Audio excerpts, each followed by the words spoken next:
Shared services is much more than just about consolidation to gain efficiency and effectiveness. It's also predominantly about running a business. Think about the people and think about the processes and the systems that it incorporates.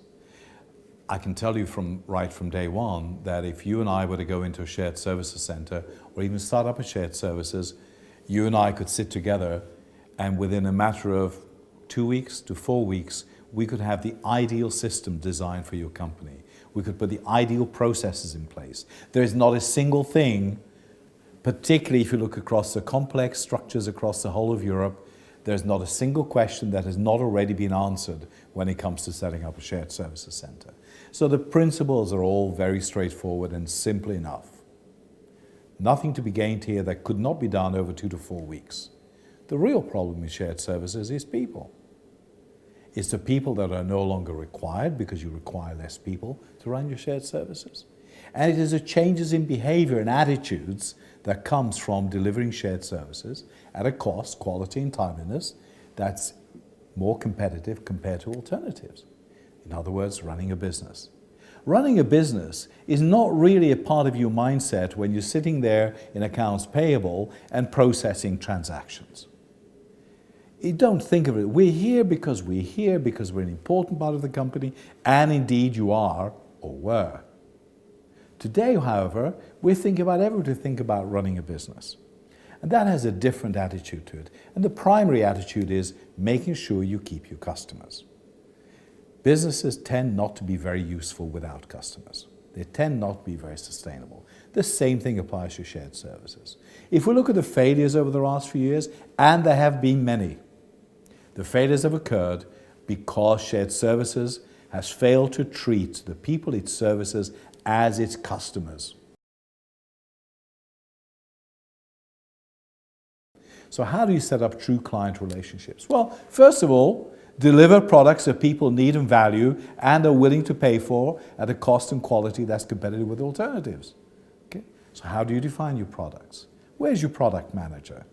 I'm not suggesting you suddenly create a massive infrastructure to parallel your organization, but somebody somewhere has to understand what people need, has to be able to understand and define that need in terms of the words that the customer values, and then has to decide how to deliver those services.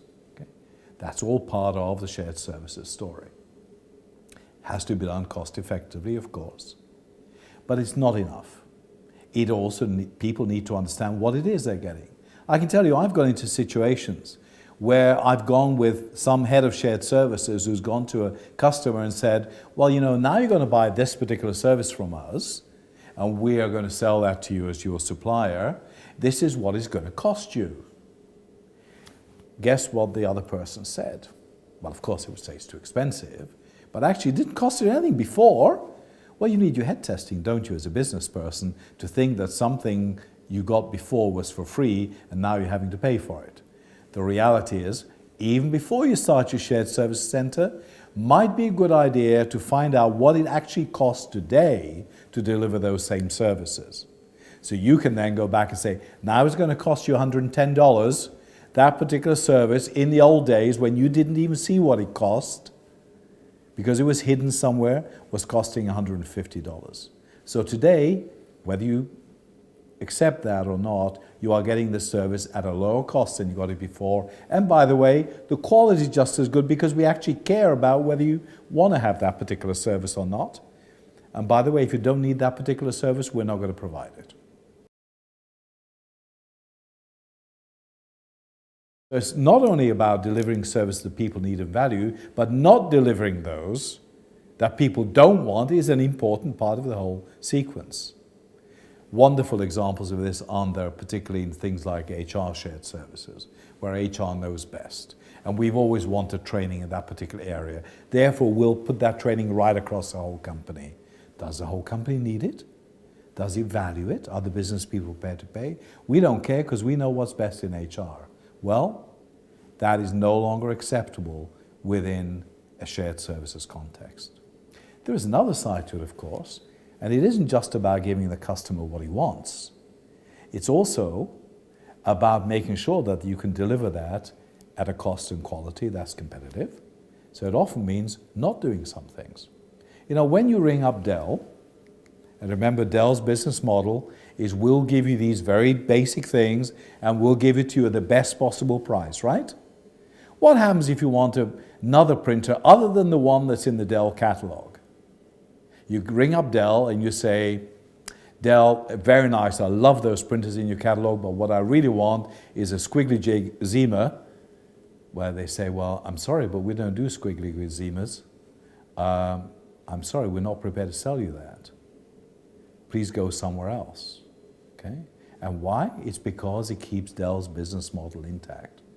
So do not do stuff in your shared services centers that completely disfigure that center, cause you to take on additional work that you are not fit to do or no longer wish to do because it disrupts your business model, and have your customer buy it from somewhere else if they're absolutely willing to pay the price. Or alternatively say, if you want that service from me, I can provide it for you, but it's going to cost you 10 times more than the normal day-to-day stuff that you want to buy. So these are just basic business principles, aren't they? So maintaining that is absolutely key in the kind of things you deliver and the kind of things you don't deliver. That means establishing relationships with your clients. Where exactly is your client relationship manager here? Okay? Now, I'm not suggesting a fleet of client relationship managers, but somebody somewhere in that unit that you have has to take responsibility for managing a relationship with a particular client or a group of clients. That's also part of building an effective shared services center.